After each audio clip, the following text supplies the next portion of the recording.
Hello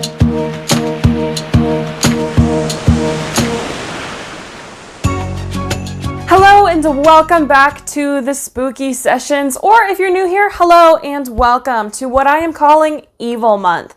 This entire month is dedicated to the theme of Halloween, and each week we are going through 2 of the deadly sins and breaking down what we can learn from evil, because evil is out there, and if we're not somehow using it for our good, it's going to take us out, because evil is here to steal, kill, and destroy unless we do it first. Or unless we kind of flip the script. So today we're here to talk about wrath, my personal favorite, because wrath is so much fun, especially when you really know how to weaponize it. So that's what we're here today to talk about, how to weaponize wrath. Forget carving your pumpkins this year. This year, we're here to carve your revenge. One of my personal favorite things to do. What can I say? It's sort of my forte.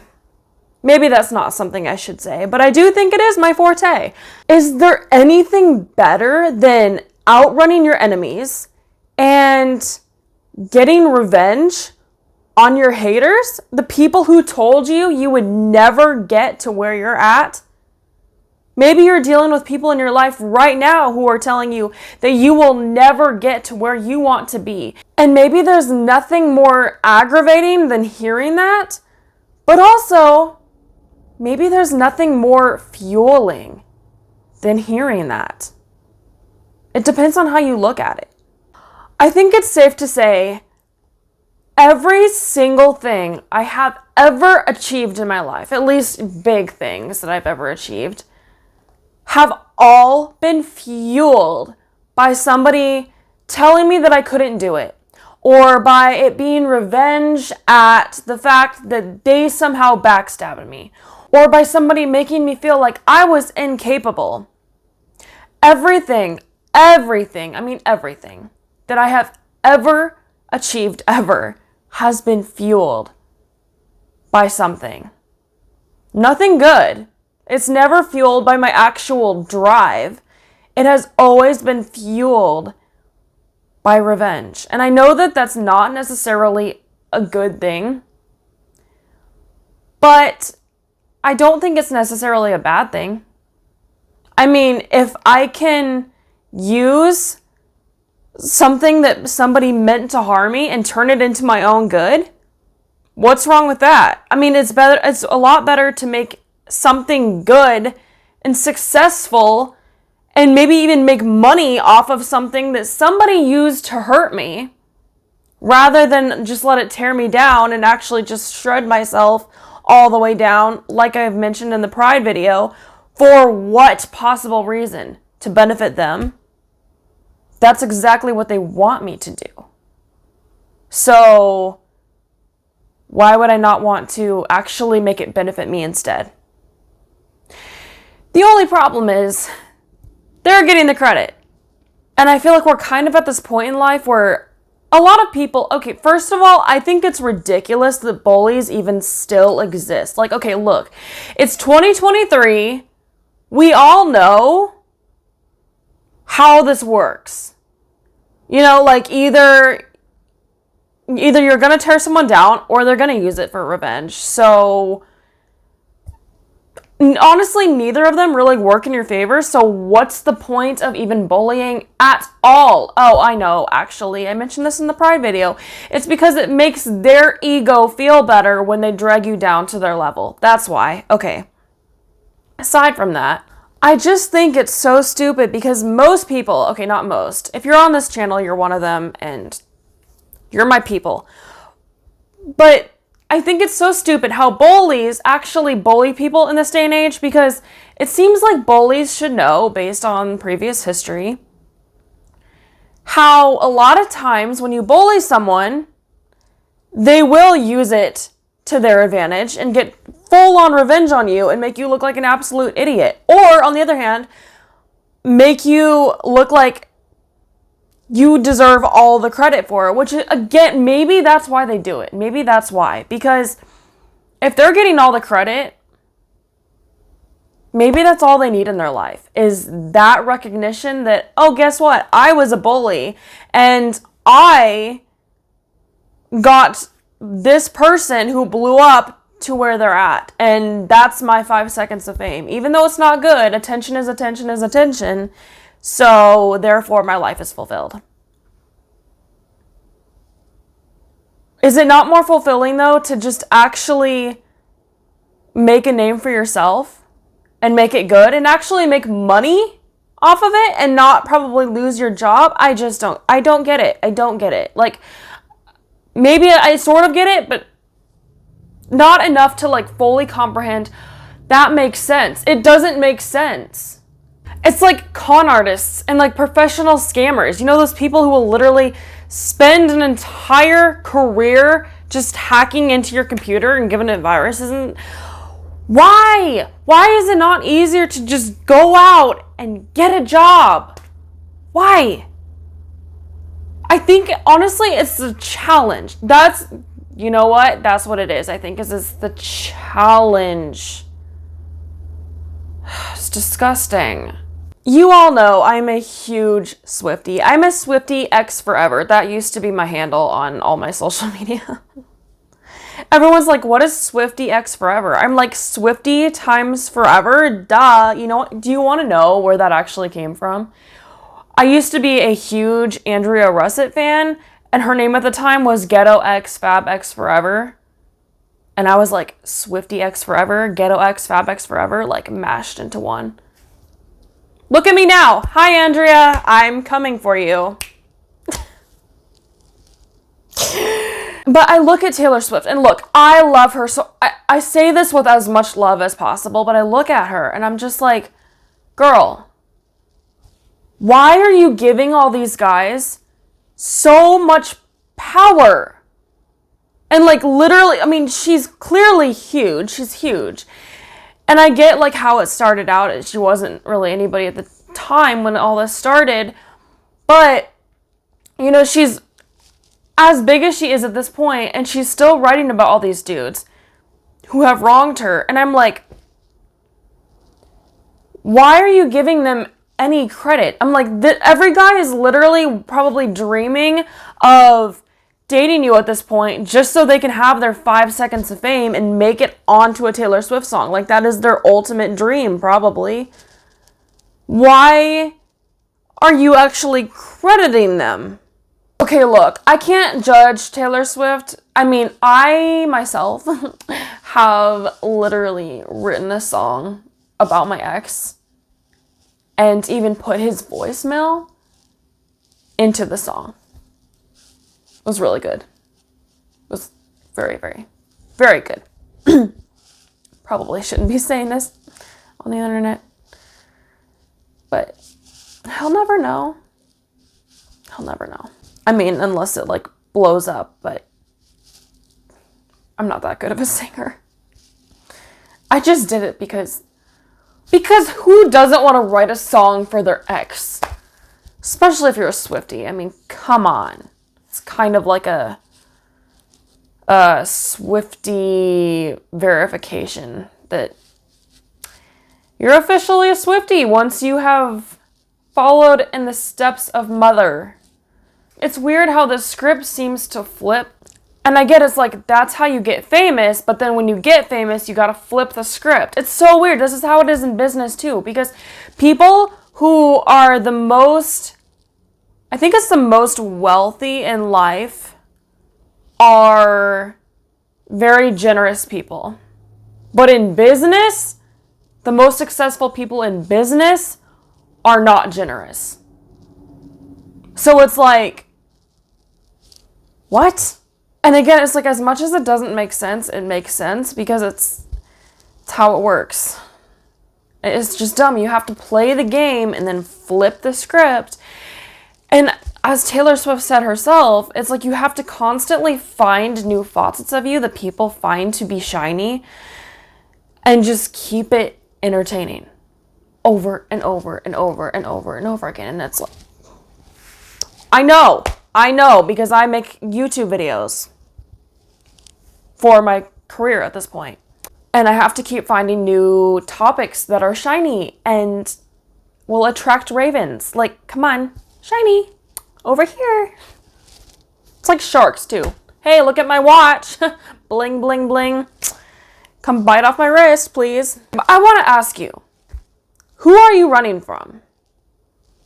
Who? Like, do you even know, when you think about who you're running from or who you're trying to get revenge on, is it just kind of this like imaginary, but all them, my exes, my ex-best friend, like the people in my hometown? Do you know, when you really break it down, who exactly you're doing this for? Like, do they have a name, or is it just a them? It's a blob, a green glob. I don't know. I mean, when you really break it down, you might be surprised if you realize maybe I'm actually not really targeting anyone.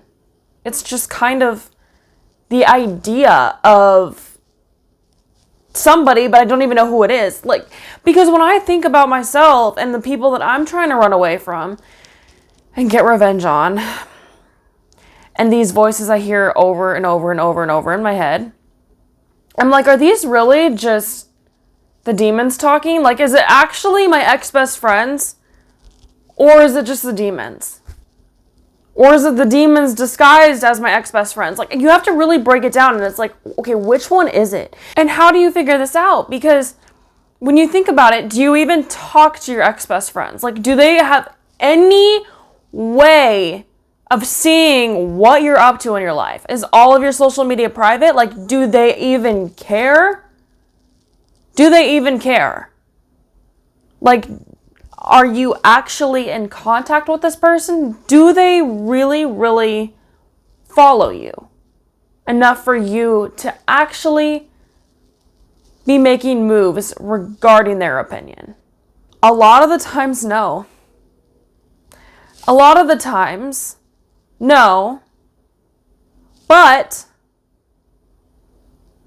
if they were to, I feel like I need to have the perfect profile, just in case they go on our mutual friends account that just so happens to follow me for some reason, because I didn't want to block them, just in case they did go onto their account to look at my profile. I wanted to have it be perfect. The perfect level of jealousy. Guys, are we really this shallow? Are we really this shallow? I mean, yeah. And why? Why are we this shallow? I know I'm not the only one. Sometimes this can be true, but sometimes it's not true. Sometimes there is actually nobody we're running from. It's nobody. But then sometimes you know exactly who you're running from and exactly what time something was said. It's Mackenzie from second grade at 1 p.m. when she was making fun of my socks. From second grade. I remember that clear as day. And I'm still trying to make her jealous. I got the low-rise socks now. Mackenzie would be proud, I guess. I don't know. I mean, it's socks. It's socks. Who cares about what socks I'm wearing? And that's what most of the time it boils down to. No one cares. Nobody cares. Okay, they made a comment that offended you. Okay? And then, like, they forgot about it. They probably never thought about it ever again. And then you are still living your life down to your socks to please someone who had an opinion in second grade. I want to ask you again, and I want you to really, really think about this. When you really break it down, who are you trying to get revenge on? Who is it? Is it anybody? When you really, really break it down, who? What are you running from? Spiders and skeletons and ghosts, oh my! Is it just spiders, skeletons, and ghosts? Oh my! Or is it Mackenzie from 2nd grade? Or is it your ex-best friend who you don't have any contact with, but who might have a mutual friend who might follow you and might stalk your profile? Wouldn't it just be easier to just block all of them and move on? Wouldn't it just be easier? There might be spiders, but I would say there's definitely skeletons and ghosts. And those are your ex-best friends. And whoever else it is that you are trying to get revenge on, they're skeletons and they're ghosts because they are dead to you. They are dead to you. They are no longer relevant. Of course, the biggest thing that you can possibly do or say or have to stick it to somebody you're trying to spite is happiness. Of course. There's nothing worse than your enemies seeing you happy and thriving. There is nothing worse to them than seeing that. But I think there is something worse.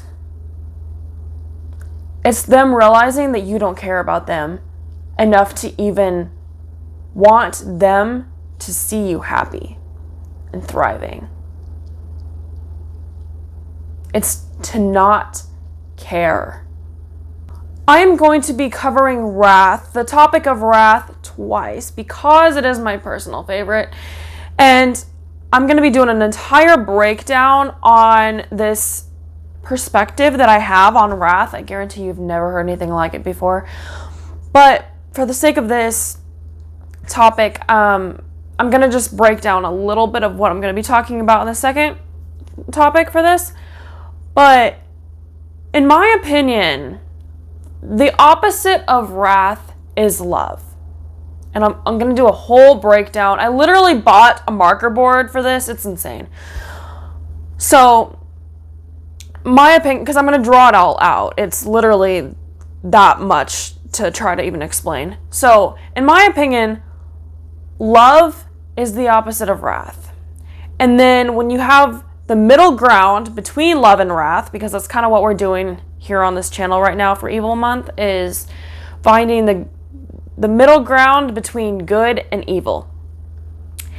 So when you have the middle ground between love and wrath, you have what I believe is indifference.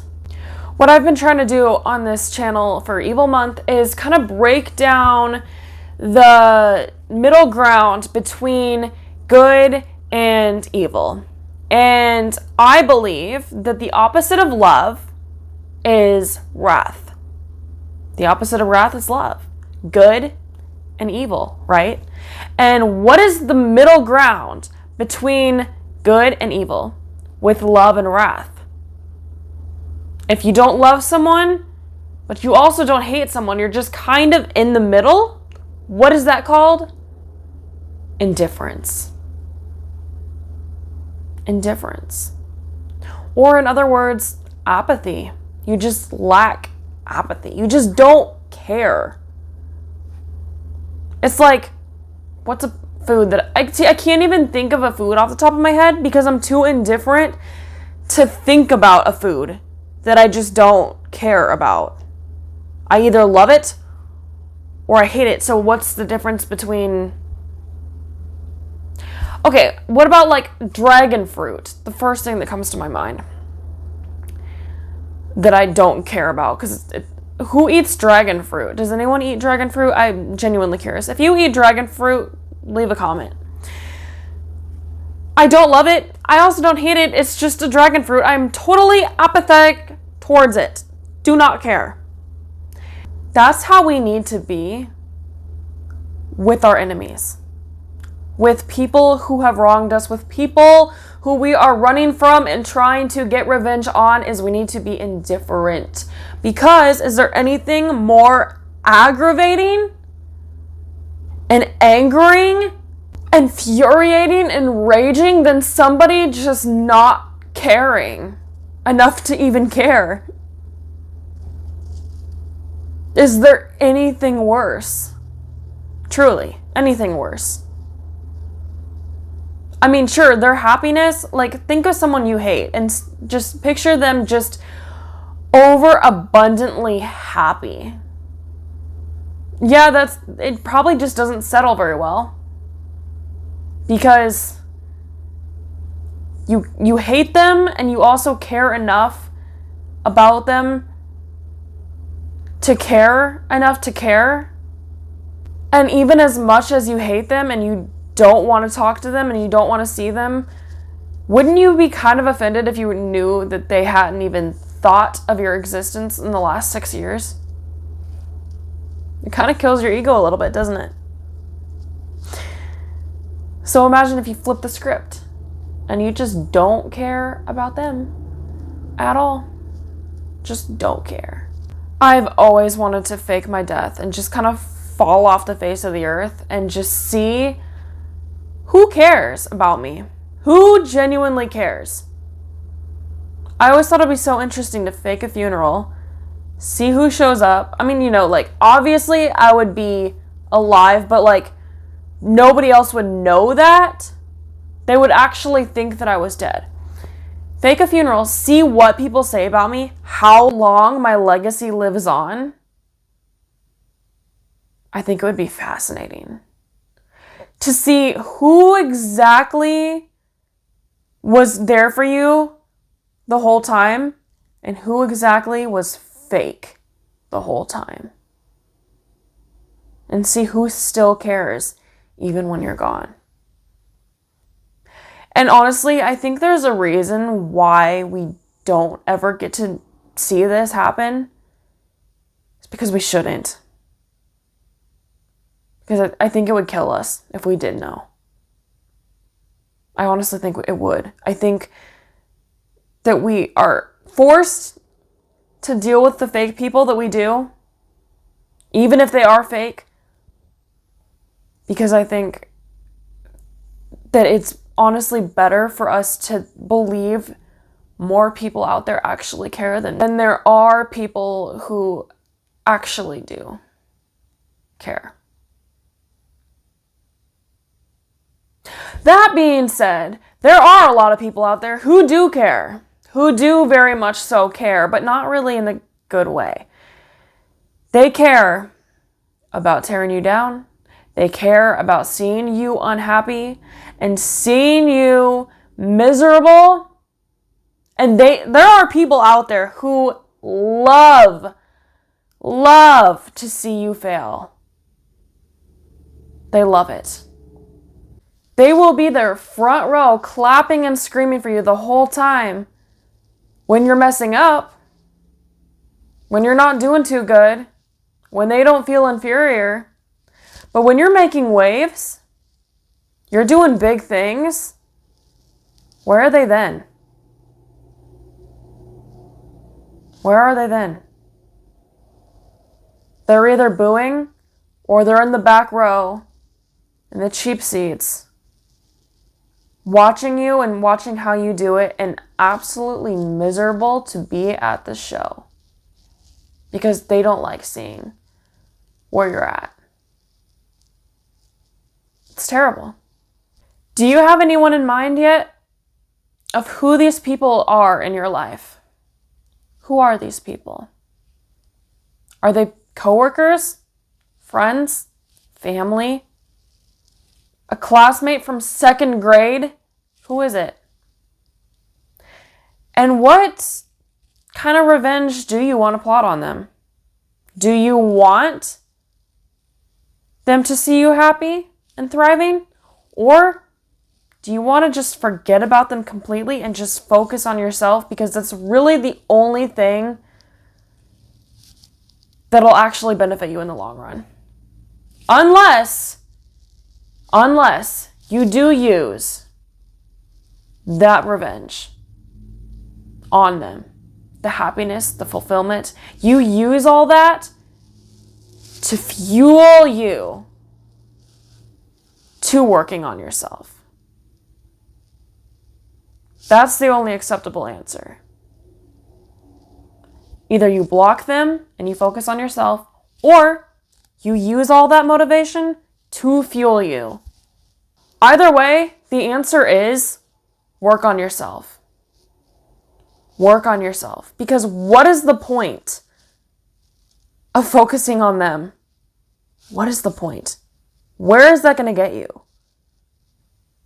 Nowhere. Don't spend the hours lurking through their social media, scrolling through all their followers, trying to figure out who their boyfriend is, if they're pregnant. It does not matter. It does not matter. If they have a house yet, if they have a career yet, if they still have college debt, no one cares. No one cares. Spend all that time and energy focusing onto yourself and craft a life, carve a life so radiant that it just beams through the jack-o'-lantern of your life. So radiant that you're the brightest pumpkin on the mailbox down your block. Does that even make sense? I don't know. I'm trying really hard to come up with Halloween metaphors, and I just craft a life so radiant and so fulfilled and so saturated in your own success and achievements that you don't even have time to think about these people, to even remember who they are, because you're too preoccupied with everything going on in your life. So radiant that they would be drawn to the light you radiate because it shines through. Carve a life so radiant that they would be drawn to the light you radiate. But they'll burn standing in the light you radiate because it's that hot. It's that blazing. Burn them all you want. Burn them with the light you radiate. That's the best burn that you could ever give them. It's the best roast. It's not sending all your followers after them on social media. It's not calling them out at the bar. It's burning them with the light you radiate. Investing into yourself and working on yourself and carving a life you genuinely love and finding a purpose for yourself outside of getting revenge on whoever these people are and outrunning them. It's not worth it. Investing into yourself is worth every penny and every minute spent on doing so. If you would like some help with carving a fulfilling life, finding your purpose, following your dreams, I can help you. If you would also like some help with carving your revenge or plotting your fake funeral, I am here for that too. I'm here for it all. Whatever dream you have, I am so down to help you. If you would like to book a free discovery call with me to kind of figure out what this is all about, click in the link in the description below. There should be an option for a free discovery call. You can also follow me on almost any social media platform at Make Waves Coach for more content like this. You can also find me on almost any social media platform at Mermaid Kassandra for mermaid content, because if you didn't know, I'm actually a professional mermaid. It's pretty cool. Check it out. You can also check out my podcast, Make Waves Mermaid Kassandra, every place podcasts are found. I will talk to all of y'all in the next video. I think we're going to be back again with Wrath 2.0. It's going to be a wild one. I'm really excited for this. I will talk to all you guys soon. Don't go too far, but go out there and make waves. Mwah!